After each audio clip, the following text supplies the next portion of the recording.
Comissão processante número 01/2019, certidão. Certifico que nesta data, através de e-mail, foram encaminhados dos senhores vereadores, membros desta comissão processante, cópia das alegações finais do prefeito, protocolado sob número 1372/2019. O referido é verdade e dou fé. Tupã, 15 de maio de 2019. William Roberto Manfré Martins, secretário da comissão processante. Comissão processante 001/2019, ata 17 de maio de 2019. No dia 17 de maio de 2019, sexta-feira, às 9 horas, na sala de reuniões da Câmara Municipal de Tupã, na Praça da Bandeira 222, centro na cidade de Tupã, estado de São Paulo, reuniram-se os membros da comissão processante número 001/2019.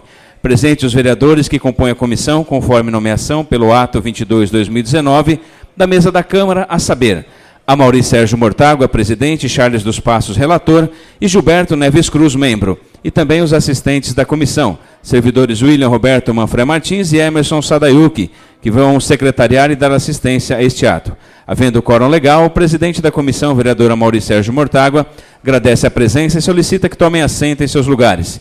Dando início aos trabalhos, foi apregoado o denunciado que, estando ausente, foi representado pelo seu procurador, Dr. Rudinei de Oliveira. Ausente o denunciante, aberta a sessão, o presidente, em rápidas palavras, explica que esta reunião cumpre as determinações do inciso 5º do artigo 5º do Decreto-Lei 201/1967 e dispositivos semelhantes do regimento interno desta Casa, com a finalidade de emitir parecer final pela procedência ou improcedência das acusações formuladas pela denúncia.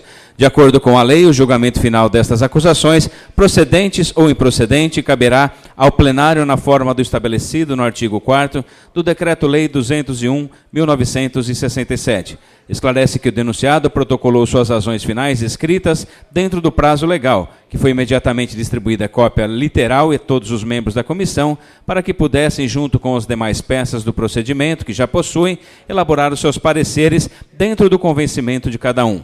Em seguida, anuncia estar na mesa o relatório elaborado pelo relator vereador Charles dos Passos, que passa a ser o documento oficial da comissão, através do qual se realizarão as discussões e as votações desta sessão, cada qual em seu devido tempo, sendo que as alterações eventualmente aprovadas serão incorporadas no texto final do parecer da comissão.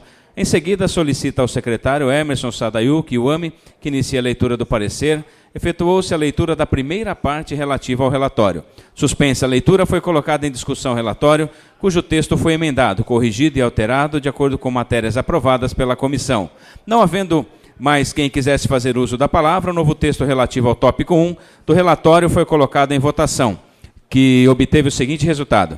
Vereador Amaury Mortágua, favorável. Vereador Charles dos Passos, favorável. E vereador Gilberto Neves Cruz, favorável. O presidente declarou que o novo texto da parte do parecer relativo ao tópico 1 do relatório foi aprovado por unanimidade. Passou a leitura do tópico 2 do parecer. Após a leitura do item preliminares da defesa, a leitura foi suspensa e aberta a discussão sobre a análise dos termos e razões apresentadas pelo denunciado de revisão dos seus pedidos preliminares. A discussão foi encerrada, passando-se a votação acerca de todas as decisões, deferimentos ou indeferimentos das preliminares apresentadas pelo denunciado e reiteradas em suas alegações finais. O vereador Charles dos Passos votou pela manutenção de todas as decisões. Vereador Gilberto Neves Cruz votou pela manutenção de todas as decisões. Vereador Amaury Sérgio Mortágua pela manutenção de todas as decisões. Foi proclamado o resultado da manutenção integral de todas as decisões por unanimidade de votos dos membros da comissão, bem como a aprovação unânime do texto deste item preliminares da defesa, como está redigido. Continuando a leitura, foi lido o item prosseguimento da denúncia, que ao final, por unanimidade, foi aprovado o texto como está redigido no relatório. Foi lido o item da análise das acusações, que após as discussões e sugestões dos demais membros da comissão, foi alterado para das acusações. Colocado o novo texto em votação, o mesmo foi aprovado por unanimidade de votos dos membros da comissão e foi proclamado o resultado, nomeando-se o item de análise das acusações para das acusações. Depois de lido o item do princípio da legalidade, passou-se a discussão sobre o mérito e a redação do item dentro do parecer. O texto original sofreu alterações, tendo sua redação final sido aprovada por unanimidade. No mérito acerca da acusação do não cumprimento do princípio da legalidade através das práticas ilícitas formuladas pela inicial, recebeu a seguinte votação: vereador Charles dos Passos, pela improcedência; vereador Gilberto Neves Cruz, pela improcedência; vereadora Maurício Sérgio Mortágua, pela improcedência. Proclamado o resultado, a comissão, por unanimidade, concluiu pela improcedência da acusação de descumprimento do princípio constitucional da legalidade, artigo 37 da Constituição Federal, nos casos mencionados na denúncia. Depois de lido o item do princípio da moralidade, passou-se a discussão sobre o mérito e a redação do item dentro do parecer.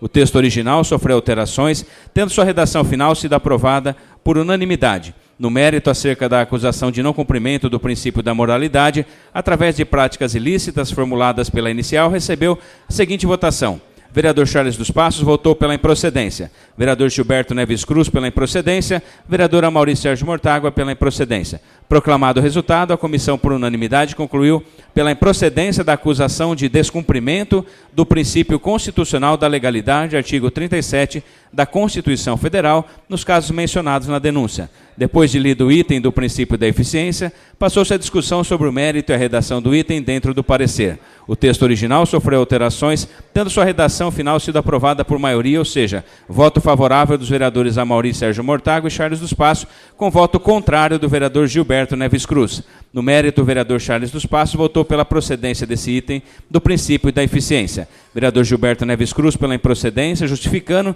que em alguns aspectos da acusação nesse item observa-se a não execução de uma boa administração nas ações do Executivo, como, por exemplo, no caso específico da dengue, comprovado por falta de multas nas residências em que são encontrados focos do mosquito e sobre terrenos abandonados, mas que não chega a ponto de descumprir o princípio constitucional da eficiência. No mais, esse vereador participou de um projeto desenvolvido pela Secretaria Municipal de Saúde denominado Vigilância em Ação, que visa alertar a comunidade sobre dengue e animais peçonhentos.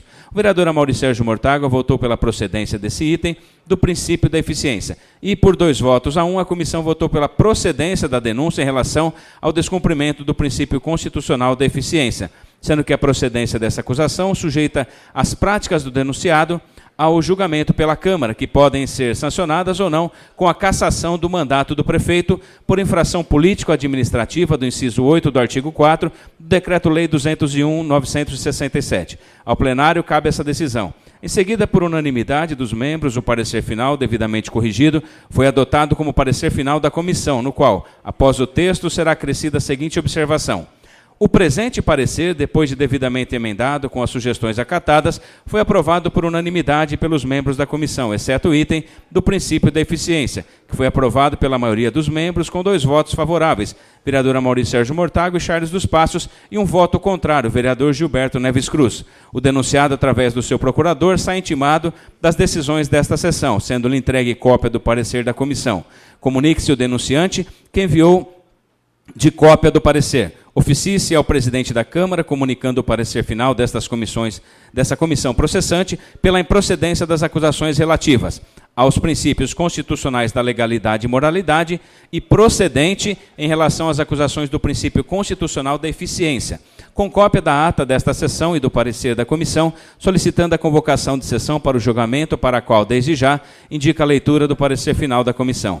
A referida audiência foi assistida por populares, servidores da Câmara, representantes da imprensa e vereadores Paulo Henrique Andrade e Renan Vitor Pontelli. Nada mais havendo a ser tratado e ninguém mais querendo fazer uso da palavra, o presidente agradeceu todo o trabalho, esforço e dedicação dos membros da comissão, funcionários, enfim, de todos aqueles que contribuíram para o resultado satisfatório obtido.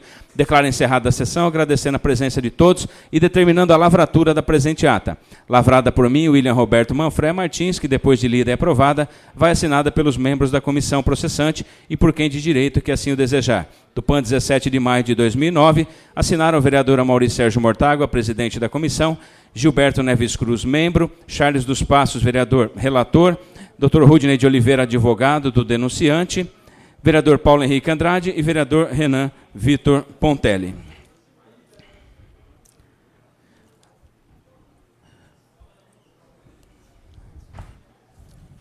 Parecer jurídico sobre a admissibilidade da denúncia. Parecer do relatório, item 1 da denúncia.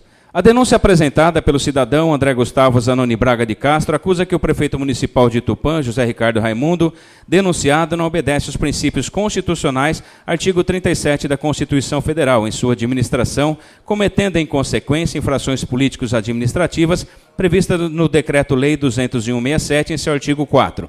Relaciona o que considera tipos infracionais ou práticas ilícitas que embasam sua argumentação. Requer a cassação do mandato do prefeito municipal por não observação dos princípios constitucionais da legalidade, da moralidade e principalmente da eficiência. Da defesa do denunciado. O denunciado alega preliminarmente inépcia da denúncia, dentre outras razões porque a petição inicial não aponta quais seriam os atos da suposta infração político-administrativa praticados pelo prefeito, e por se tratar de inadequada mistura de acusações sem a devida separação de fatos, tipificações e provas. Isto comprometeria o exercício da defesa por parte do denunciado de maneira insuperável. Requer o reconhecimento da inépcia da denúncia e o imediato arquivamento do processo. No mérito, analisa os tipos infracionais ou práticas ilícitas trazidas pelo inicial, contestando fato a fato, resultando a tibieza das alegações exordidas, esclarecendo situações e alegando, em suma, que não existe omissão administrativa e nenhum deles teria embasamento fático ou jurídico suficiente para cassar o mandato do denunciado. Sob a alegação de que a legislação permite arrolar até 10 testemunhas para cada fato, requer a oitiva de 55 testemunhas, algumas com indicação repetidas e 5 delas com endereços em outros municípios. Além dos documentos de procuração e do rol de testemunhas, acompanham a defesa 8 CDs. Estas mídias trazem cópias dos documentos referentes a peças processuais relativas a vários procedimentos em trâmite na Justiça ou mesmo já com solução, e junto ao Tribunal de Contas do Estado de São Paulo. Esclarecimentos e informações prestadas ao Ministério Público Estadual, cópia de TAC, termo de ajustamento de conduta, cópias de solicitações e autoridades federais e outros relacionados à denúncia. Do trâmite e decisões interlocutórias. O denunciante, cidadão André Gustavo Zanoni Braga de Castro, protocolou no dia 27 de março de 2019 denúncia com o objetivo de cassar o mandato do prefeito municipal, José Ricardo Raimundo. Na sessão ordinária do dia 1º de abril de 2019, primeira realizada após o protocolo, a denúncia foi aceita pela Câmara Municipal de Tupã e sorteados os membros para a composição da comissão processante. Em decorrência, o ato 22/2019 e 2 de abril de 2019 da mesa da Câmara, publicado na imprensa local, nomeou a comissão processante 01/2019, assim composta: vereadora Maurício Sérgio Mortágua, presidente, vereador Charles dos Passos, relator, e vereador Gilberto Neves Cruz, membro. No dia 4 de abril de 2019, ocorreu a sessão de instalação da comissão processante número 001/2019, ocasião em que foi determinada a notificação pessoal do prefeito municipal denunciado. O prefeito municipal foi notificado pessoalmente no dia 8 de abril de 2019. O presidente da comissão solicitou ao presidente da Câmara a indicação de funcionários para assistir, secretariar e acompanhar diretamente os trabalhos da comissão, sem prejuízo de utilização de outros funcionários da Câmara ou mesmo da assessoria externa, se for o caso. O presidente da Câmara, no dia 11 de abril de 2019, designou os funcionários William Roberto Manfred Martins e Emerson Sadayuki para permanecerem permanentemente à disposição da comissão processante. Em 16 de abril, o denunciado protocolou pedido junto a esta comissão 001/2019, solicitando esclarecimentos sobre contagem de prazo para apresentação da sua defesa e prorrogação do mencionado prazo. O presidente da comissão despachou acatando as razões do primeiro, deferindo o pedido do denunciado para que seu prazo de entrega da defesa se contasse dentro das normas do Código Civil em vigor e indeferido o pedido de prorrogação do prazo fixado em lei de 10 dias para apresentação de defesa por falta de previsão legal.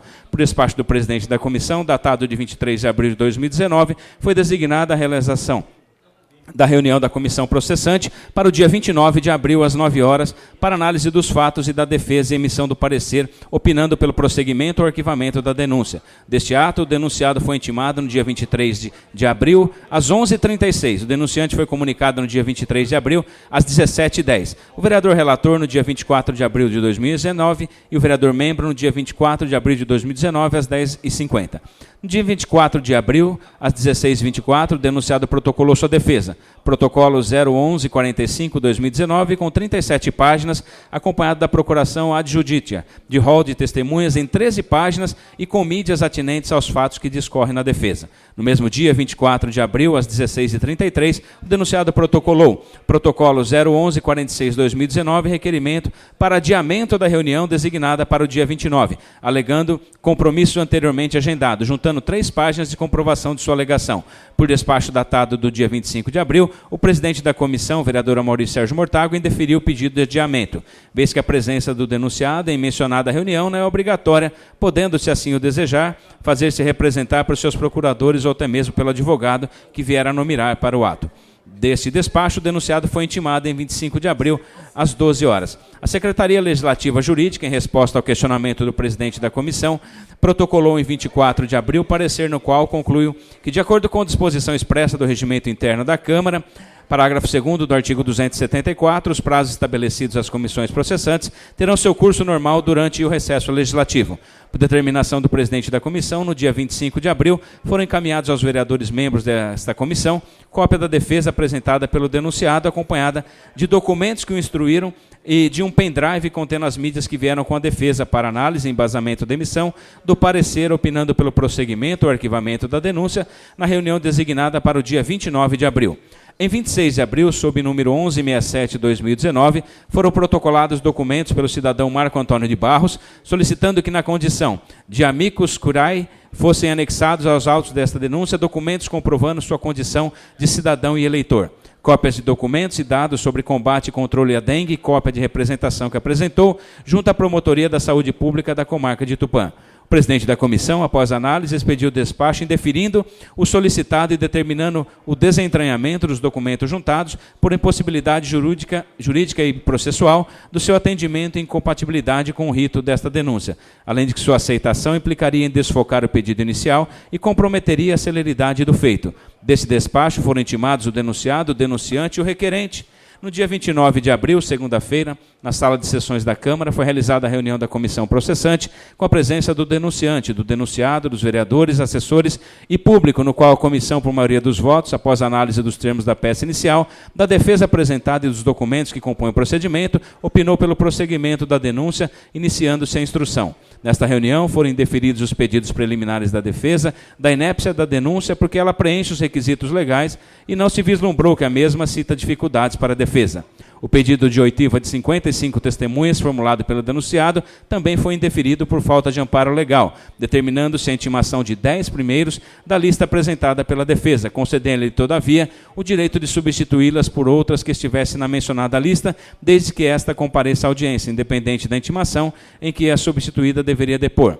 Na sessão, o presidente da comissão designa os dias para a realização das audiências de depoimentos do denunciado e inquirição de testemunhas. De todos os atos, designações e decisões ocorridas nesta sessão, saíram convocados, cientificados e intimados os membros da comissão, o denunciado, o denunciante e todos os presentes na forma da legislação em vigor.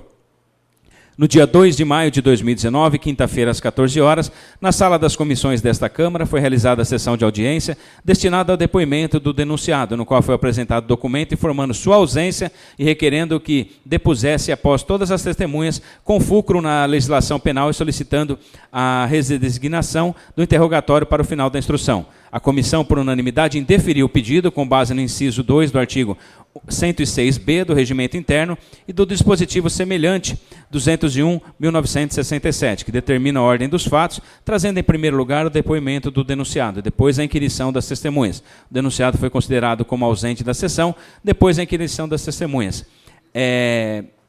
Ausente da sessão que deveria depor, para o qual foi devidamente intimado. No dia 3 de maio de 2019, sexta-feira, às 14 horas, na sala de comissões desta Câmara, foi realizada a audiência de oitiva das testemunhas. Foram intimados para esta sessão as testemunhas indicadas pela defesa do prefeito: Renata Aparecida Teixeira, Silas Reinato Ferrão, Fábio Evandro Porcelli, Sérgio Luiz Polizeri e Cláudio Roberto Calhares Opolato. Por requerimento do procurador do denunciado, efetuado no início desta audiência, deferido pela comissão, foram substituídas as testemunhas intimadas Renato Aparecido Teixeira, Silas Renato Ferrão e Cláudio Roberto Calhares Opolato, pelas testemunhas trazidas pelo denunciado independente de intimação, respectivamente Douglas Batista da Silva, Mauro Guerra Eduardo e Miguel Jorge Scarpelli Filho. Deferidas as substituições nos termos da decisão anterior da comissão, passou-se a oitiva das testemunhas presentes. Na ordem ordem que foi requerida nesta sessão pelo procurador do denunciado, a saber, Douglas Batista da Silva, Mauro Guerra Eduardo, Sérgio Luiz Polizer, Miguel Jorge Scarpelli Filho e Fábio Evandro Porcelli,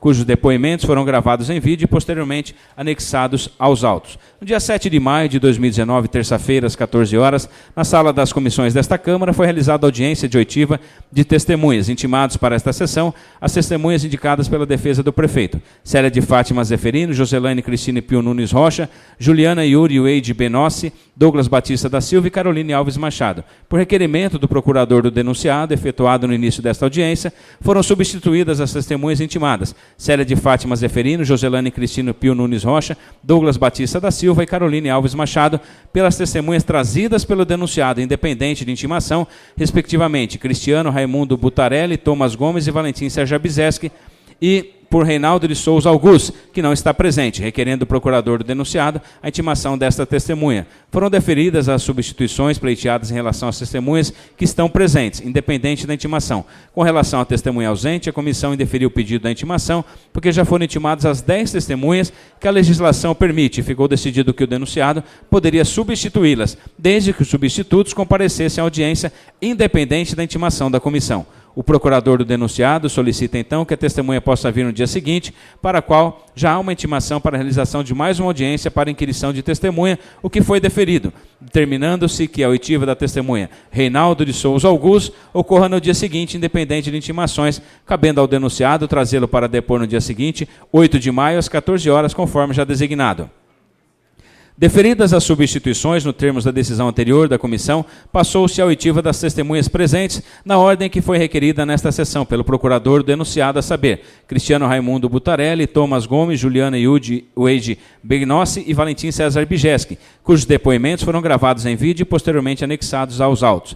Nesta audiência, a Comissão 01/2019 analisou todos os pedidos efetuados pelo denunciante em relação à produção de outras provas que o autor entendeu convenientes, sendo tais pedidos indeferidos por decisão unânime da comissão. Os pedidos do denunciado, depois de analisados um a um, conforme e na ordem constante dos documentos da defesa, de inquirição das 55 testemunhas, solicitação de informações sobre fatos que indica, de informações para órgãos e autoridades municipais, estaduais e federais, de fato que menciona e outros, foram todos indeferidos por votação unânime dos membros da comissão processante. O denunciado, através do seu procurador presente à audiência, é devidamente intimado dessas decisões. O relator, vereador Charles dos Passos, informa acerca da sentença judicial proferida no dia 6 de maio de 2019 em ação civil pública e requer a juntada ao procedimento como prova de cópia desta decisão.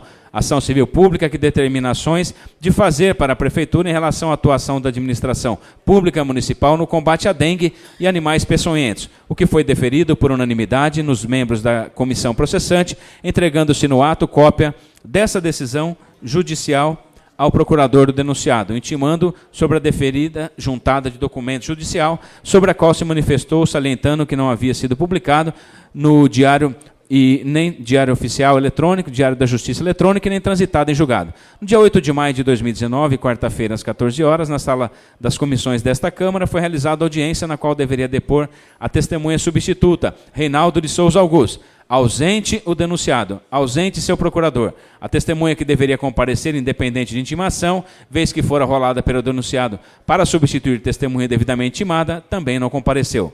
Foram reiterados o encerramento da instrução e concessão do prazo de 5 dias para apresentação de razões finais, dos quais o denunciado já fora devidamente intimado na audiência realizada no dia anterior.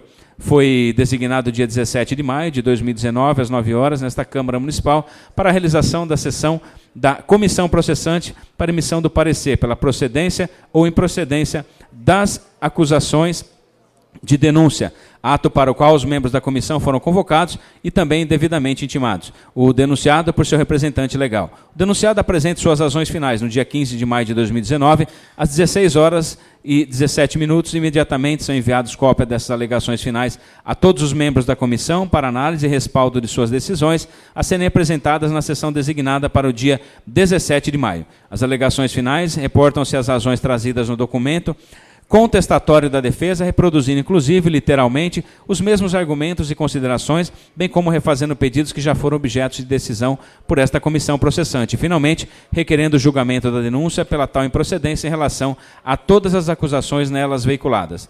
2. Do parecer. Instalado o procedimento, teve seu curso normal dentro dos prazos legais, com observância e cumprimento da legislação que se aplica ao caso.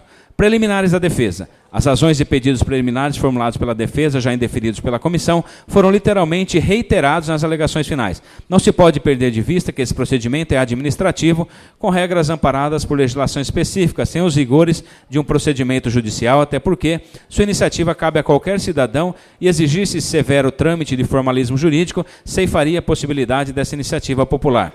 Mesmo tratando-se de matéria já decidida, procedeu-se a nova análise dos seus termos, concluindo-se pela manutenção integral de todos os indeferimentos, posto que os pedidos e razões aventados não possuem respaldo fático, jurídico ou legal para o seu deferimento. De fato, conforme parecer exarado pela Secretaria Legislativa Jurídica desta Câmara Municipal, datado de 1º de abril de 2019, a denúncia preenche todos os requisitos legais, logo sem qualquer irregularidade em relação às exigências para sua aceitação. Também não se verificou dificuldades para a defesa, que inclusive produziu extensa peça escrita e volumosa e mídia de documentos. Desta forma, superada a análise dos requisitos essenciais, é preciso salientar que a denúncia versa sobre possíveis infrações político-administrativas cometidas pelo denunciado, que ensejar a cassação do seu mandato de prefeito municipal por inobservância dos princípios do artigo 37 da Constituição Federal, notadamente da legalidade, moralidade e eficiência, que só a instrução e ampla análise do mérito tem o condão de embasar qualquer decisão a respeito.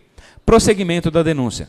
Com base na complexidade do objeto da denúncia, que ensejou robusta defesa, a comissão opinou pela maioria dos seus membros pelo prosseguimento da denúncia, avaliando ser necessário a instrução do procedimento para gerar condições de melhor avaliação desta comissão, como também do plenário da Câmara Municipal, objetivando o acerto das decisões que devem ser tomadas no âmbito do procedimento, incluindo a seu termo a sessão especial da Câmara Municipal, que fará o julgamento final. Mencionada a decisão, pelo indeferimento dos pedidos preliminares e, consequentemente, pelo prosseguimento da denúncia, se operou nos termos do disposto no inciso 3º do artigo 5º da Lei 201/67, a disposição semelhantes contidas no inciso 3º do artigo 106b do Regimento Interno da Câmara Municipal. Das acusações, a denúncia é sobre o não cumprimento de 3 princípios constitucionais da administração pública, constantes do artigo 37 da Constituição Federal, a saber, da legalidade, da moralidade e principalmente da eficiência, que enquadraria o prefeito nas infrações político-administrativas do inciso 8º do artigo 4º do Decreto-Lei 201/67. O denunciante apresenta um rol exemplificado de fatos que embasariam sua denúncia, quais sejam cargos comissionados, animais peçonhentos e dengue, câmeras de segurança, auto de vistoria do Corpo de Bombeiros, casas terapêuticas, estado deplorável das ruas da cidade, macrodrenagem e enchente da Vila Marajoara e computadores da Secretaria da Educação. O denunciado, como elemento de defesa, entendeu que se tratam de 8 denúncias numa só, sem atentar para os ditames da denúncia que, ao ratificar todos os seus fundamentos, as folhas 25 da peça, no item conclusão, clareia, mais ainda mencionando que as práticas ilícitas apresentadas nesta peça da denúncia são graves e atingem a um só tempo a legalidade, a moralidade e a eficiência que devem permear a conduta do administrador público. No bojo da denúncia, há considerações sobre esses princípios com real destaque para o princípio da eficiência. É nesse sentido que caminha o presente parecer, registrando-se que algumas das mencionadas práticas ilícitas dariam embasamento ao descumprimento de mais de um dos 3 princípios constitucionais que foram mencionados. Do princípio da legalidade. No dizer de Maria Silvia Zanella de Pietro, Direito Administrativo, 3ª edição, Rio de Janeiro, Forense 2017, o princípio da legalidade constitui uma das principais garantias no que se diz respeito aos direitos individuais. A permissão para a prática de atos administrativos expressamente autorizados pela lei, ainda que mediante simples atribuição de competência, pois esta também provém da lei, é expressa do princípio da legalidade. Da peça acusatória da denúncia, infere-se que na contraposição ao princípio da legalidade estariam as práticas relacionadas a cargos comissionados, auto de vistoria do Corpo de Bombeiros, casas terapêuticas e compra de computadores.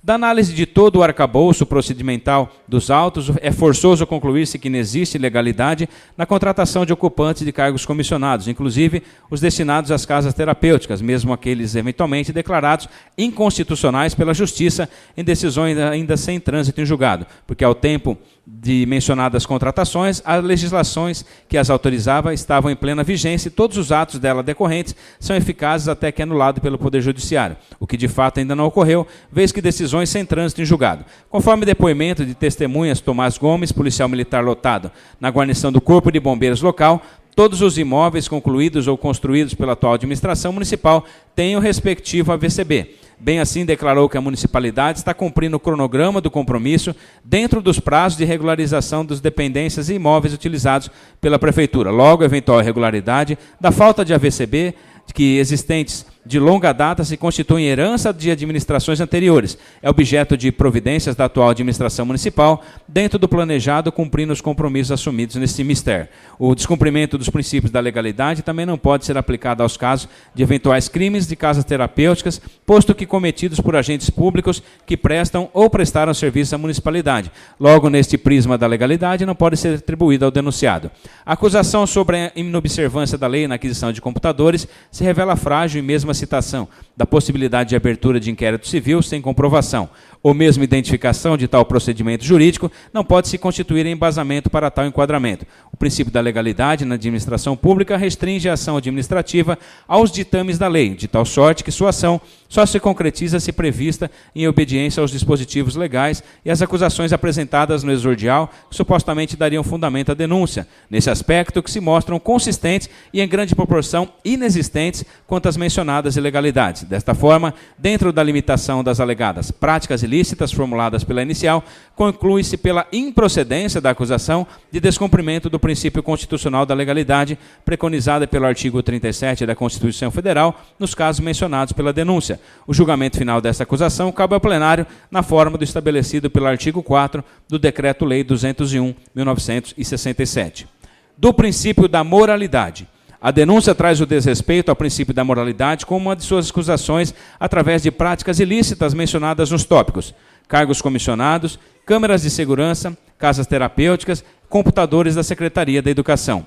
A moralidade na administração pública elevada a princípio constitucional tem em Eli Lopes Meirelles sua conceitação mais utilizada nos meios jurídicos. O agente administrativo, como ser humano dotado de capacidade de atuar, deve necessariamente distinguir o bem do mal, o honesto do desonesto, e ao atuar não poderá desprezar o elemento ético da sua conduta, assim não terá que decidir somente entre o legal e o ilegal, o justo do injusto, o conveniente e o inconveniente, o oportuno e o inoportuno, mas também entre o honesto e o desonesto. Meirelles, Direito Administrativo Brasileiro, 2002, de página 90. Com relação à contratação de pessoal para o serviço público, as práticas mais usuais que agridem o princípio da moralidade na doutrina ou na jurisprudência dizem respeito à contratação excessiva de cargos em comissão, ao nepotismo, à terceirização de serviços eminentemente públicos e à contratação de pessoal fora da excepcionalidade prevista em lei. No caso presente, a acusação de contratação excessiva ou inadequada em cargos de comissão não tem embasamento fático e uma porque decorrentes da legislação em vigor, conforme já analisado nesse parecer, cujo montante de cargos já foi enxugado por determinações judiciais anteriores, e a duas, porque não se comprovou prática de contratação excessiva nesses cargos, quer seja na administração em geral ou nas contratações para as casas terapêuticas. Já a acusação de superfaturamento como imoralidade que estaria presente na licitação e aquisição de câmeras de segurança não foi devidamente demonstrada nos autos. De fato, não há qualquer demonstrativo nesse sentido. Aliás, nem os valores pagos pela municipalidade constam nesse item. A citada ação civil pública impetrada pelo Sindicato dos Servidores Públicos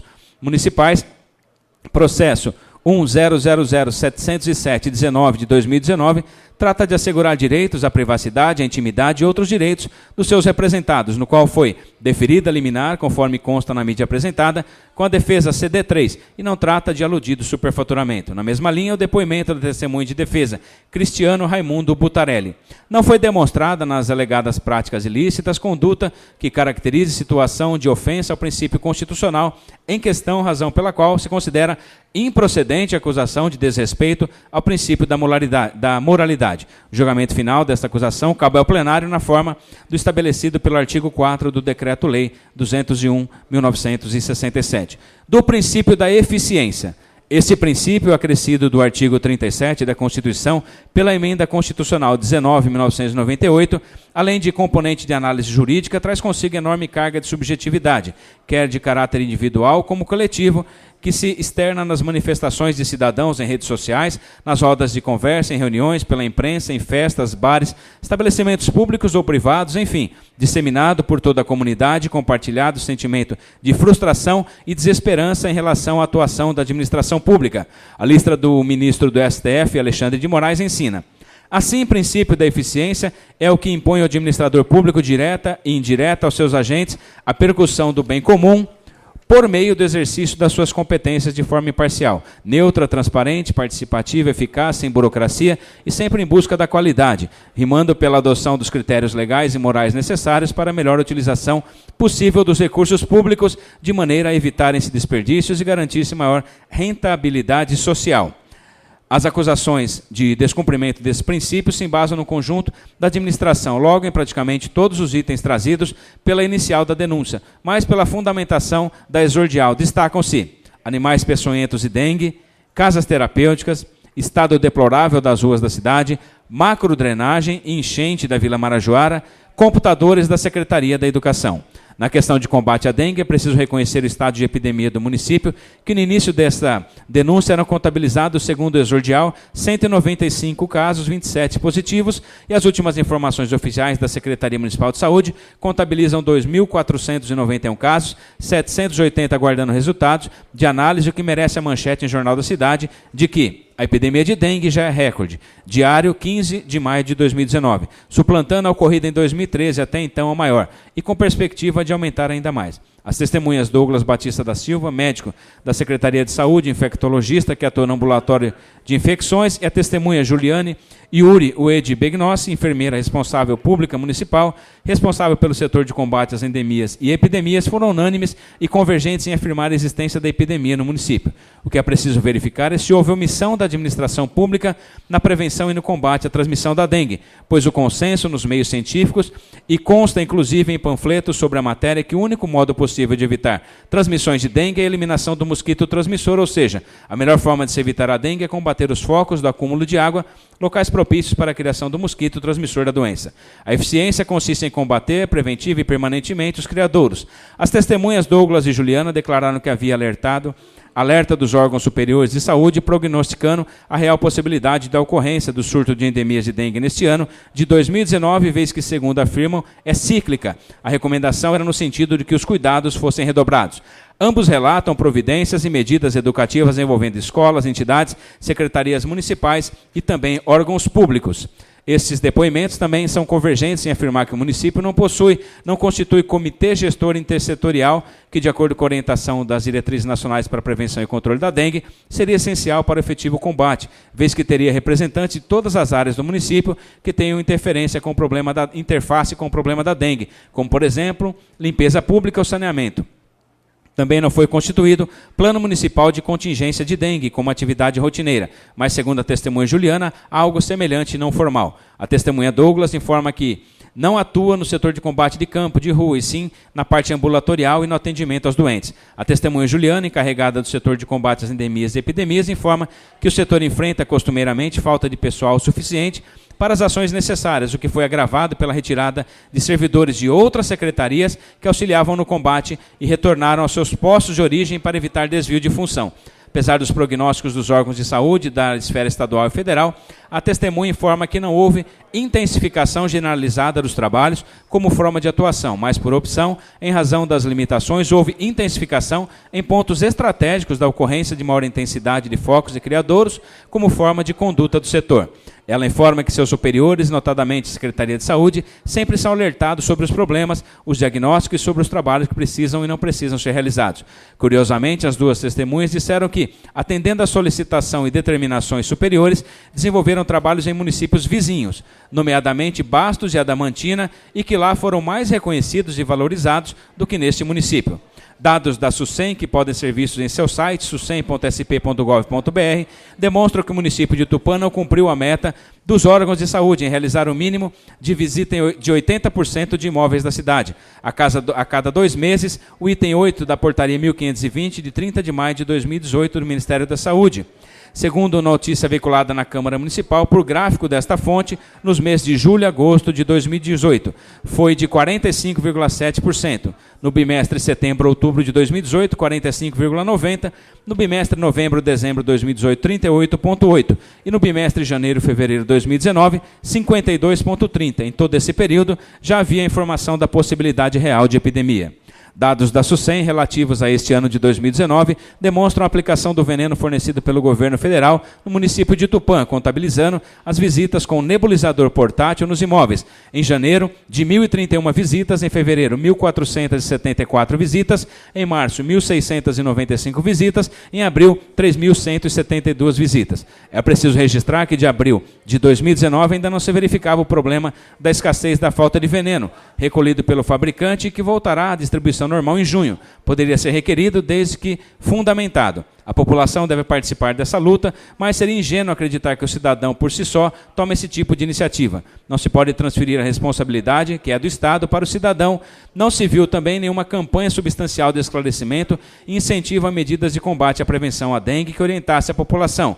Isto só está ocorrendo recentemente com a chamada perder para o mosquito é o fim da picada, depois da epidemia instalada no município. Não se tem notícia também da aplicação de qualquer multa a cidadão que não queira colaborar nesse sentido. A Lei Municipal 4659, de 16 de julho de 2013, disponibiliza para a administração pública instrumentos legais para estas atuações, além de, evidentemente, do poder de polícia que o município é investido nessa situação. Dentro deste quadro, ainda que existam na presente e depois da instalação da epidemia louváveis ações da Prefeitura, é forçoso reconhecer que essas não se revestiram da necessária eficiência que produzisse resultados eficazes na prevenção e no combate à dengue que impedisse ou reduzisse o quadro atual. É o caso, por exemplo, da limpeza do prédio do antigo IPT, objeto de decisão judicial prolatada no último dia 6 de maio, que obriga a administração a fazer a limpeza naquele imóvel localizado na zona urbana residencial com grande densidade demográfica. Só realizou o serviço após sentença.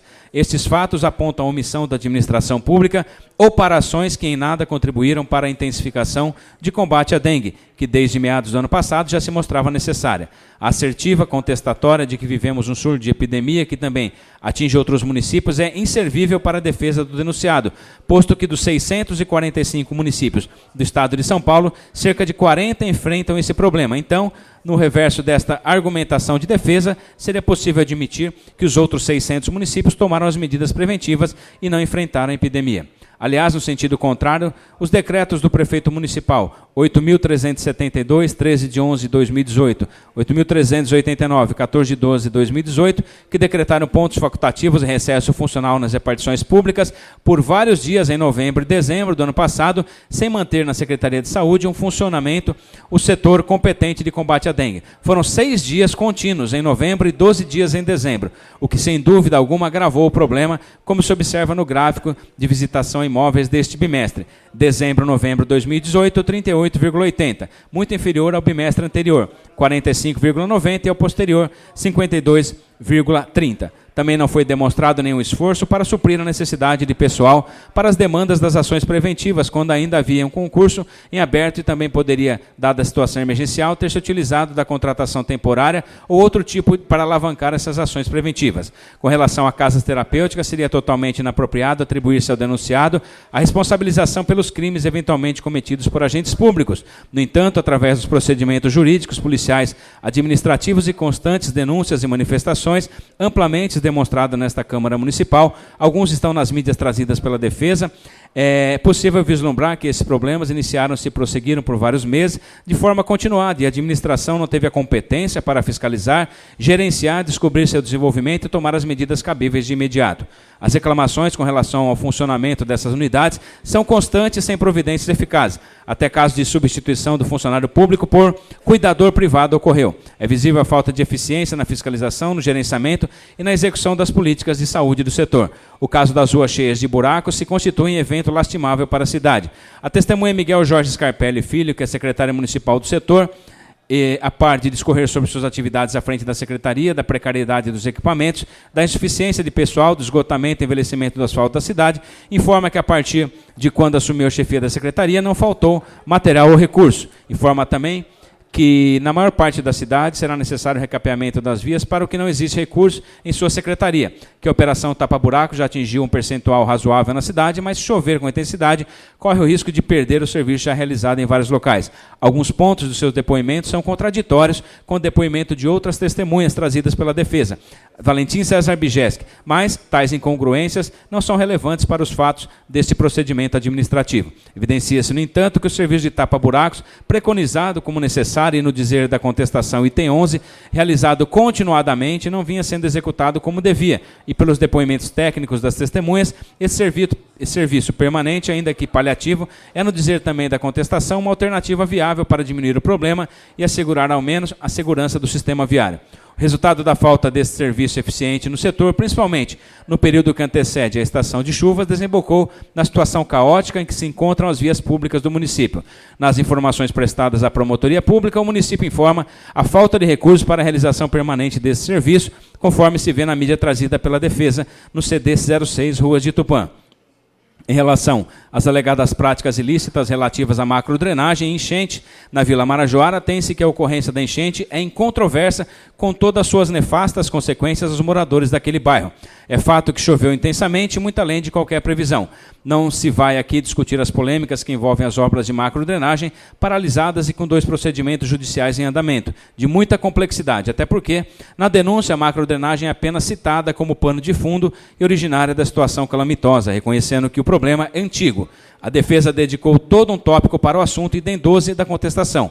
Também houve depoimentos de 2 testemunhas técnicas no assunto, Miguel e Valentim, que discorreram longamente sobre a matéria. O que a denúncia questiona é se as medidas tomadas após a ocorrência da enchente, independente de suas razões, foram as mais adequadas de ação eficaz ou se houve omissão. Também é certo que a administração, através de várias secretarias, como testemunhado por Miguel Jorge Scarpelli Filho, empenhou-se no socorro e auxílio aos moradores, deu ajuda imediata aos cidadãos atingidos por violência das águas, louvam-se tais ações. Todavia, em situações anteriores semelhantes, a Prefeitura decretou situação de emergência nos pontos da cidade atingidos pela anormalidade, obtendo em consequência auxílio financeiro da Defesa Civil do Estado de São Paulo, com os quais realizou obras que socorreram as ocorrências e evitaram novas, como é o caso mais recente dos decretos do prefeito municipal da época, decreto 7.112, de 8 de abril de 2013, decreto 7.762, 25 de fevereiro de 2016. Não há notícias acerca da decretação desse estado no presente episódio. Já a questão dos computadores para a Secretaria da Educação, que conforme a denúncia, houve pregão presencial que resultou na contratação de empresa, no valor de mais de R$1 milhão, o Tribunal de Contas teria apontado a existência de improbidade administrativa na execução contratual, além de estar em andamento procedimentos jurídicos no âmbito do Ministério Público Local. A contestação apresentada no CD 8, a existência de 2 procedimentos jurídicos, um no âmbito do Ministério Público Estadual e outro no âmbito do Ministério Público Federal, e também procedimentos sobre o mesmo assunto no Tribunal de Contas do Estado. O Tribunal de Contas do Estado encontrou irregularidades nas especificações técnicas dos computadores adquiridos em relação ao edital, mas, segundo o técnico daquele tribunal, não compromete a regularidade do procedimento licitatório. A testemunha Mauro Guerra Eduardo confirmou que todos os computadores já foram devidamente instalados. Não se verifica neste item dos computadores afronta aos princípios da eficiência. De maneira geral, o que se observa é que, em larga escala, a administração pública só se move por determinação judiciária de obrigação de fazer. Além disso, em inúmeros casos, vejam-se as citações da exordial da denúncia e os CDs acostados pela contestação. Existe a judicialização das ações do Executivo, o que ocorre na sua lacuna, omissão ou ação que aparenta irregularidade. Qualquer destas justificativas convergem para a falta de eficiência da administração, ou, no dizer de Celso de Mello, ofende o princípio da boa administração. De fato, o resumo do constitucionalista Celso Antônio Bandeira de Mello sobre a conceituação do princípio da eficiência é muito pertinente nesse caso. Finalmente, anota-se que este princípio da eficiência é uma faceta de um princípio mais amplo, já superiormente tratado, que há muito no direito italiano, o princípio da boa administração.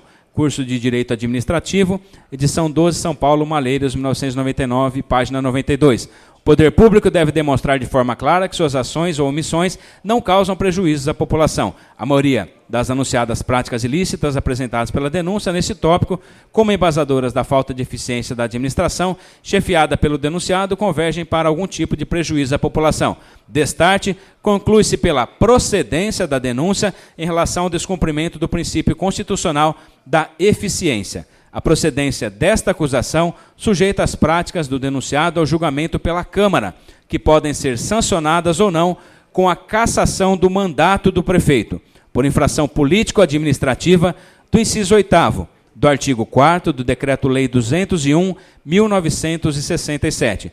Ao plenário, cabe esta decisão. O presente parecer, depois de devidamente emendado com as sugestões acatadas, foi aprovado por unanimidade pelos membros da comissão, exceto o item do princípio da eficiência, que foi aprovado pela maioria dos membros, com 2 votos favoráveis, vereador Amaury Sérgio Mortágua e Charles dos Passos, e um voto contrário, vereador Gilberto Neves Cruz. Tupã, 17 de maio de 2019, vereador Amaury Sérgio Mortágua, presidente da comissão processante, vereador Charles dos Passos, relator da comissão processante, vereador Gilberto Neves Cruz, membro da comissão.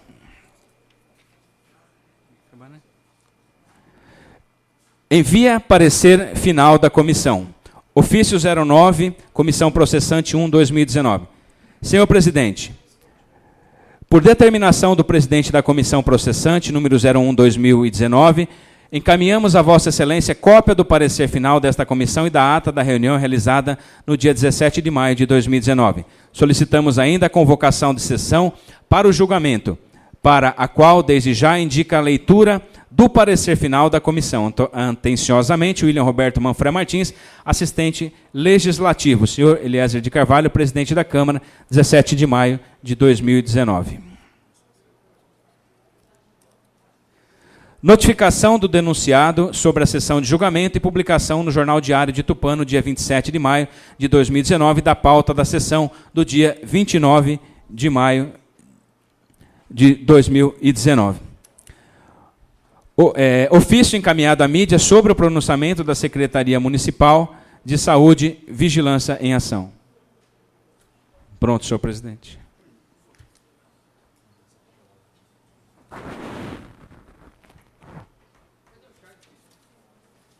Realizada a leitura do processo, teremos a seguir a manifestação dos senhores vereadores. Cada vereador terá no máximo o prazo máximo de 15 minutos para a utilização da palavra. Informo a todos os vereadores que não será concedido 1 minuto de tolerância, como de costume. Declaro aberta a palavra aos senhores vereadores que quiserem se manifestar. Questão de ordem, senhor presidente. Pela ordem, vereador Walter Moreno. Não terá 1 minuto de tolerância, o vereador pode ceder o tempo para outro ou não? Não pode? Não. Não, né? Não pode. Não. Pela ordem, presidente. Pela ordem, vereador Paulo Henrique. Sugiro, então, que coloque ali 4 minutos, e aí a hora que der os 14 minutos, e aí a hora que o último minuto, já para que todos utilizem dentro dos 15 minutos. Não é inscrição, tá? Está franqueada aos senhores vereadores. Senhor presidente, questão de ordem. Questão de ordem, vereador Ribeirão. Na discussão de qualquer projeto na fala do vereador, o tempo é do vereador, ele pode ceder horário para uma parte, para qualquer um, até da oposição. Uma parte. Ele pode, o tempo é dele. Uma parte. Uma parte. Não o tempo. Ele não pode passar o tempo, mas ele pode dar uma parte. Uma parte pode. Porque todo projeto funciona assim. Sim, uma parte pode. Está aberto aos senhores vereadores. Pela discussão, vereador Charles dos Passos.